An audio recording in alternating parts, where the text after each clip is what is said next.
I'd like to call the meeting to order. This is the Pemmy Baker Regional School District budget hearing, and I'm going to hand the meeting over to Ross Deachman. Thank you, Madam Chairperson.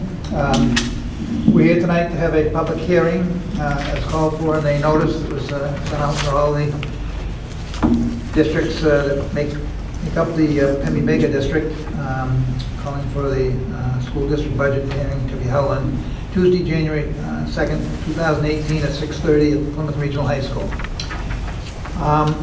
So the budget this year is $14,542,519. That includes all of the non-warrant articles, non-specific warrant articles, which we will be discussing separately.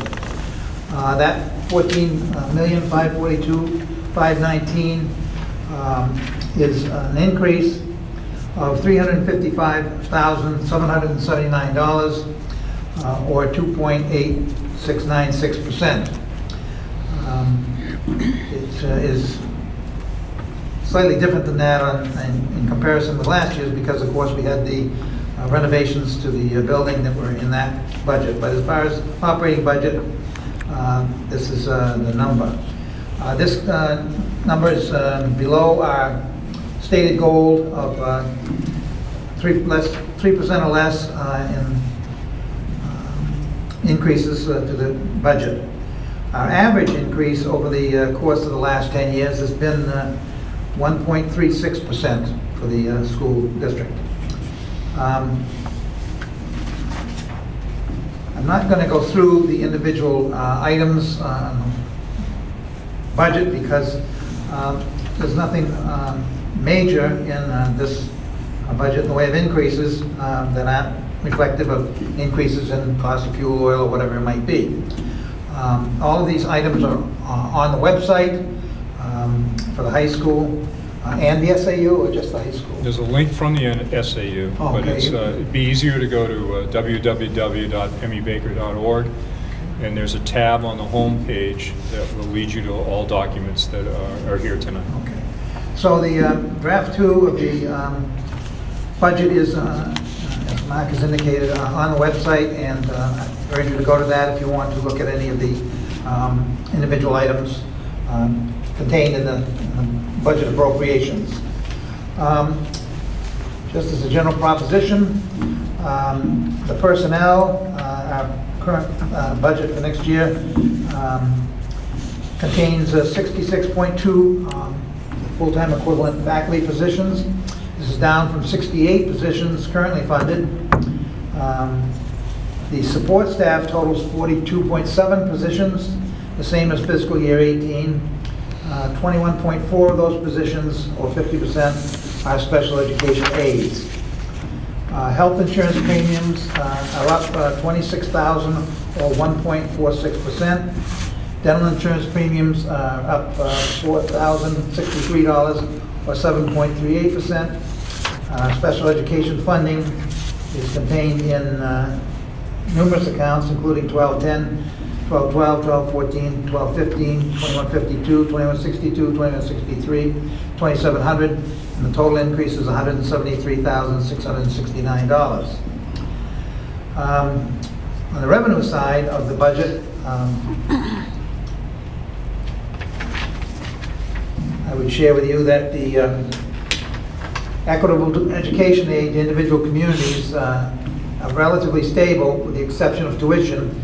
You will note the tuition account is down $100,000 due to a decline in the number of students from Waterville Valley and Warren, both of which are non-members of our school district, but from whom we've accepted tuition students since the beginning. Equitable education aid has caused volatility in the tax rates of Plymouth, Rumney, and Wentworth this past year. Next year, the volatility will be felt nationally important, and again in Rumney and Wentworth. The default budget, as you know, has to be alerted to by the voters, and that is $14,491,024, or $51,495 less than the proposed budget that we're presenting to you tonight. We have the effect of this budget upon the individual towns based upon the adequacy aid, etc. And it represents a decrease in the town of Rumney of 5.02%, small increases in the towns of Holderness and Plymouth, and an increase in Campton of 4.92%,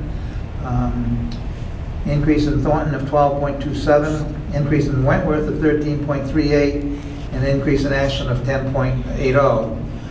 These are affected and driven by by the statute, which provides that 50% of the assessment to individual towns comes from the town-wide assessment of that individual town, and 50% comes from the average daily membership, meaning the number of students sent to the school by those towns. That again is on a sheet of paper that is available on the website, and I direct your attention to that. It's a 3-year average for the both, and therefore can be affected from past years up to, in this case, 14, 15, and then 15, 16, 16, 17. So they arrive at those averages to give each town its amount due. We've projected enrollments going forward, just for your information. Best we can come up with, and these are not scientifically done, but they've been done by the SAU for years, and they're pretty darn accurate. So this year we have 682. Next year we're projecting 663. Following year 650, 670, 652, 647, 20, 23, 24, 632, and beyond. It actually gets down into the high 500s. Obviously, economic circumstances can change, and that these numbers could go up or down based upon a change of those, but based upon the information we have from our sending districts and their enrollments, this is the best information that we have. So we're pretty comfortable with those numbers, and we'll indicate if there's been any changes as time goes on. One other issue that we wanted to bring to your attention was, our,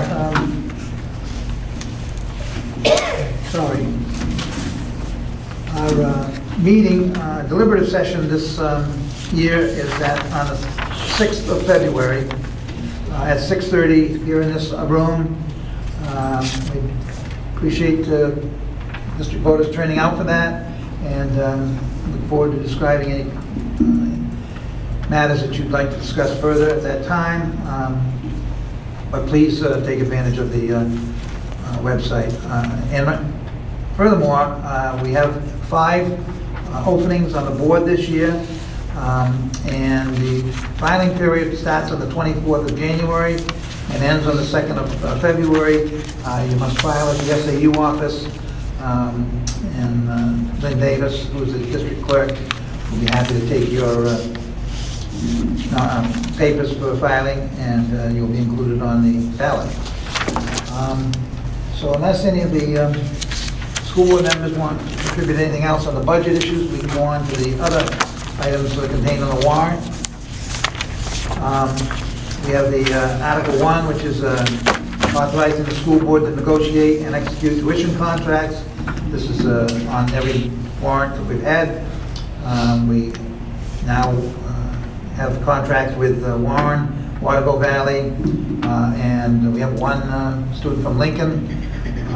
The reasons for some of these are because of a program that we may have at the high school. If they don't have the sending school, our current tuition is $17,000, more or less, and it gets set every year by the state based upon information that we submit to them. Second thing is authorizing special education borrowing. As I've indicated to you every year that I've done this, we can have change in factors particularly in the area of special ed, occur after the adoption of the budget. This is a saving provision for us so that we can borrow up to $104,000 to educate a student that we didn't know about when we adopted the budget, and we can't get any state aid for until next year. We will get reimbursed, but we have to expend the money in the first instance ourselves. So this money can only be used for that purpose, and we don't borrow if we don't need it. I don't think we've ever had to borrow it, my memory, but we've had it on almost every single year because it's going to be one year that we're going to get caught if we don't have it. We have a contingency fund in Article 3. We're asking you to authorize one for $1,000. We try to anticipate every expense, but it's not possible. And so this enables the school board to expend money for purposes that we didn't anticipate. We've, for instance, erected a chair for Kenny Sutherland, one of our former school board members. That wouldn't have been anywhere in the budget. So those are the kinds of things that can come up during the course of the year. We have an agreement with the support staff, and I'm going to ask Tim to give us a brief explanation of that, if you would. I'll try to pass this down to you. Sounds good. Sorry to all you people listening. They'll think it's stormy now. I can come down there. Thanks, Ross. Yeah, we came to an agreement with the Plymouth Regional Educational Sports Staff Association, and the numbers you'll see in the warrant article will decrease the budget for 18-19 by $6,283, and then 19 and 20 by $7,694, and 2021 by $3,809. And you ask how that happened. The support staff took a different health care plan, which helped us both save money on their side and on our side, which ended up decreasing the warrant article for that amount. And in exchange, we also ended up giving those folks that aren't on the matrix 3% for the next 3 years. It was a 3-year contract. And those in the matrix, we adjusted that by 1%. So that's where we are on that issue. Thank you. Questions or comments by anyone else on the school board? Okay, if not, the next item is the purchase of real property. As you know, the school is very limited as to its available real estate.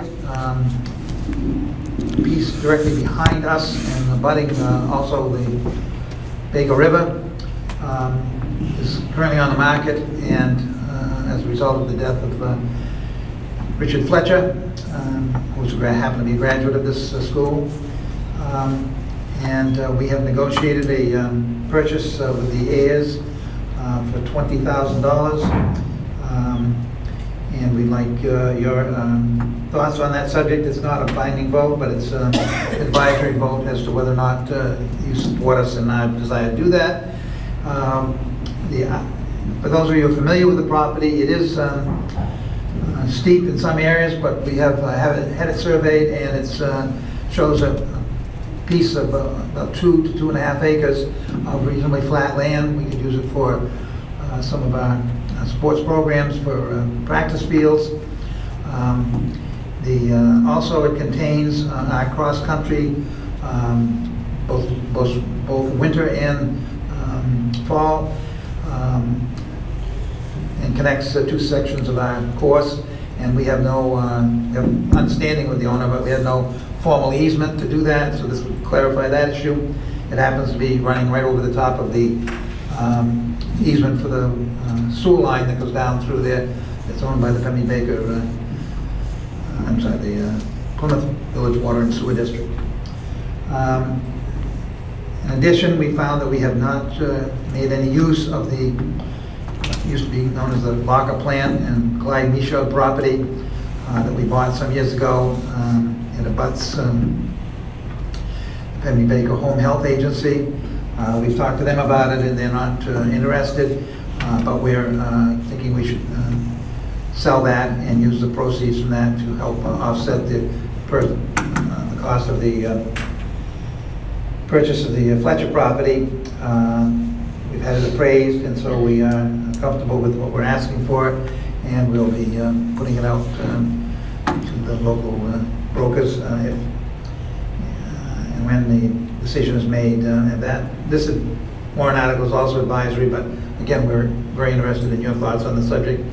We're trading one piece of property that we aren't using for another piece of property that we can make use of, and as I said, we have no other abutting property that we're aware of that we can utilize like this. So,